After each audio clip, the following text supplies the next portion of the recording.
आपने सुना होगा ये इश्क नहीं आसा, इतना समझ लीजिए आग का दरिया है डूब के जाना है। प्यार अच्छा है, लेकिन जब एडिक्शन में कन्वर्ट हो जाता है तो बहुत प्रॉब्लम हो जाती है। प्रकृति से प्यार आपकी सेहत के लिए भी अच्छा है और आपके पर्यावरण के लिए भी अच्छा है, लेकिन कई बार बहुत ज़्यादा काम हो जाता है। आपको जैसे कि पता है, मेरे पास माली मैंने कभी आज तक मेरी लाइफ में मेरे घर में नहीं आया है। मैं खुद ही करती हूँ जो भी गार्डनिंग का काम करती हूँ, इसीलिए शायद इतना एक्सपीरियंस हो गया है कि किस पौधे को क्या प्रॉब्लम हो जाती है। और अभी देखिए, क्योंकि सर्दियों का आपको पता है तैयारी कर रही हूँ और पिछले 2 घंटे से लगातार टेरेस पे काम कर रही हूँ, लेकिन इतना फैल गया है कि उसको मैंने अभी आ गई है तेज़ धूप, क्योंकि आपको पता है अब बारिश ऑलमोस्ट जा चुकी है और आएगी तो थोड़ी बहुत कभी आएगी, बाकी धूप बहुत तेज़ है।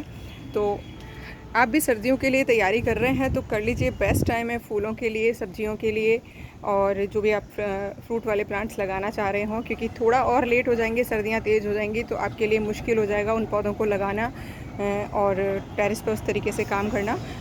तो कर लीजिएगा। जितने भी समर फ्लावर्स प्लांट हैं उनको साइड करते जाइएगा, जो डोरमेंसी में प्लांट्स चाहेंगे उनको भी साइड कर दीजिएगा, और अपने टेरेस के अकॉर्डिंग जहाँ पर धूप आती है और जिस पौधे को जितनी धूप चाहिए होती है उसके अकॉर्डिंग आप अपने प्लांट्स को सेट कर लीजिएगा।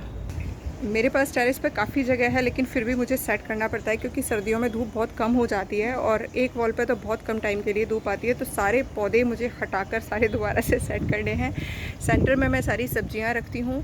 कॉलियस तो शुरू से ही अब मैं समझ आ गया कि कॉलियस को बहुत ज़्यादा धूप की ज़रूरत नहीं होती है, तो वो मेरा पूरा का पूरा साइड में, ये अब पूरा आप बेल्ट देखें, ये वाला पूरा एरिया अब मैं सारे के सारे कंटेनर कॉलियस के लगा देने वाली हूँ। और जितने भी मेरे गर्मियों के फूलों वाले पौधे थे वो मैं एक साइड में रख दूँगी, क्योंकि अब उनको रेस्ट करना होगा 2-3 महीने के लिए, तो वो फ्लावरिंग भी नहीं करेंगे और ग्रोथ भी नहीं करेंगे। और जितने भी गर्मियों के फूलों वाले पौधे हैं वो सारे के सारे मैं सेंटर में रख दूँगी। तो अगर आपके यहाँ भी टेरेस पर इसी तरीके का वो रहता है कि सर्दियों में धूप कभी आती है और गर्मियों में अलग जगह पर आती है, तो आपको भी उसी हिसाब से सेट कर लेना है। और जितनी भी आप सर्दियों की सब्जियां लगा रहे हैं उनके लिए धूप की ज़रूरत होती है, तो उनको आप लगा लीजिएगा। कसूरी मेथी ग्रो कर गई है, ये वही कंटेनर है जिसमें सरसों अपने आप उगी है।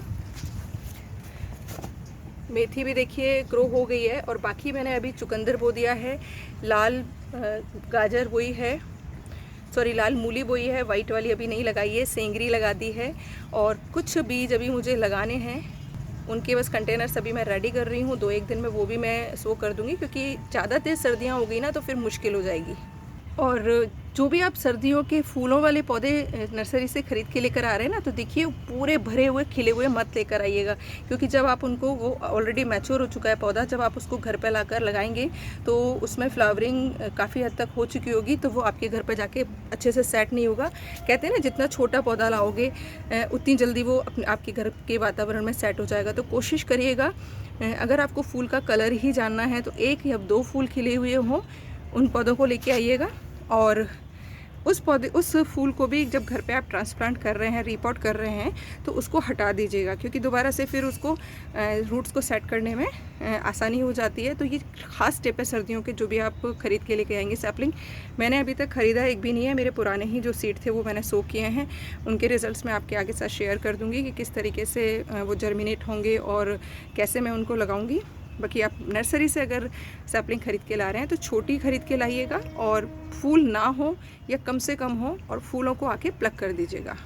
और जिन भी फूलों वाले पौधों पर फ्लावरिंग कम हो गई है वो अब रेस्ट में जाएंगे धीरे धीरे, उनकी पत्तियां झड़ेंगी, तो घबराने की ज़रूरत नहीं है। देखिए नींबू पर नींबू आने लगे हैं, पता नहीं कितने मैच्योर होंगे अभी। आज इसमें रूट फिलिंग में ये सारे मेरे रिजल्ट्स आते हैं ना एकदम आफ्टर रूट फिलिंग आते हैं। वैसे मैं सोचती रहती हूँ इस बार काफ़ी लेट हो गया इस पर फूल आने में। रूट फिलिंग करने के बाद इसमें जितने भी नींबू अभी बन रहे हैं, दिख रहे हैं आपको छोटे छोटे से, ये आफ्टर रूट फिलिंग आए हैं। तो अगर आप रूट फिलिंग ट्राई नहीं किए हैं तो ट्रस्ट मी एक बार ज़रूर करके देखिएगा। और बस जो प्लांट्स सोने के लिए जा रहे हैं उनको सोने जाने दीजिएगा। और गुड़हल जो देसी वाला है, धीरे धीरे करके जैसे सर्दियाँ आएंगी इनकी सारी पत्तियाँ झड़ जाएंगी। आपको लगेगा पौधा ग्रोथ कर रहा है, लेकिन उसकी ग्रोथ एकदम से रुक जाएगी, तो डरने की ज़रूरत नहीं है। जैसे ही इसकी ग्रोथ रुके आप इसकी प्रूनिंग करके साइड में रख दीजिएगा। जैसे ही इसका सीज़न आएगा अपने आप ये फिर से ग्रोथ पर आ जाएगा, और फिर उसके बाद आप जैसे हर बार करते हैं रूट फिलिंग करके इसको आने वाले सीज़न के लिए तैयार कर दीजिएगा। तो ये कुछ टिप्स हैं, और ये इस तरीके से येलो जो हो रही हैं, घबराने की ज़रूरत नहीं है। मौसम चेंज होता है तो पत्ती गिराता है पौधा जो होता है, अपने आप को सीज़न के अकॉर्डिंग सेट करने के लिए। और सब्जियां नहीं लगाई हैं तो लगा लीजिएगा। और फर्स्ट टाइम ट्राई कर रहे हैं ना आप, तो सब्जियां ज़रूर ग्रीन वाली ज़रूर लगाइएगा। बहुत ही आसान होती है, घर में ही सारे बीज होते हैं। आपको सरसों का बीज, मेथी का बीज, सौंफ का बीज, ये सारे बीज आपको जो जितने भी होते हैं अपने किचन में यूज़ होने वाले, सब आपको ईजिली किचन में मिल जाएंगे। उनको अपने जो भी ऑर्नामेंटल प्लांट्स हैं उनकी मिट्टी में अच्छे से खाद मिला के उनमें स्प्रिंकल कर दीजिए। जैसे आज जैसे आपको एक्सपीरियंस होता जाएगा, आपका कॉन्फिडेंस बूस्ट हो जाएगा। मैं भी मास्टर नहीं हूँ, मैं भी बहुत सारी सब्जियाँ पहली बार उगा रही हूँ और सीख रही हूँ, क्योंकि मुझे आगे लाइफ में कहीं भी सेट होना है, वहाँ पर मैं जब तक इतनी एक्सपर्ट हो जाऊँगी कि मैं एक छोटा सा खेत लेकर भी सब्जियाँ उगा सकती हूँ। तो ये जस्ट मेरा एक प्रैक्टिस वाला टाइम है। तो मैं आपको भी यही कहना चाहूँगी कि करत करत अभ्यास के जड़ मत हो सुजान। तो करते रहिए, प्रैक्टिस प्रैक्टिस प्रैक्टिस, एंड आप इतने एक्सपर्ट हो जाएंगे, फिर आपको मेरी भी किसी राय की ज़रूरत नहीं पड़ेगी। आई होप आपको जो भी मैं टिप्स देती हूँ समझ में आ जाती हैं तो प्लीज़ लाइक एंड कमेंट करके ज़रूर बता दिया करिए। एंड नेक्स्ट ईयर के लिए, इस साल तो मेरे पास बहुत सीड नहीं है, कुछ लोगों को प्रॉमिस किया हुआ था, उनके साथ मैं शेयर कर रही हूँ। नेक्स्ट ईयर मैं उन लोगों के साथ डेफिनेटली शेयर करूँगी जो लोग मेरे चैनल से जुड़े हुए हैं या हमेशा कमेंट एंड शेयर मेरे पेज को करते हैं। Thank you for watching. Channel पे बने रहिएगा। तो काम बहुत है, लग जाइए काम पर। Thank you.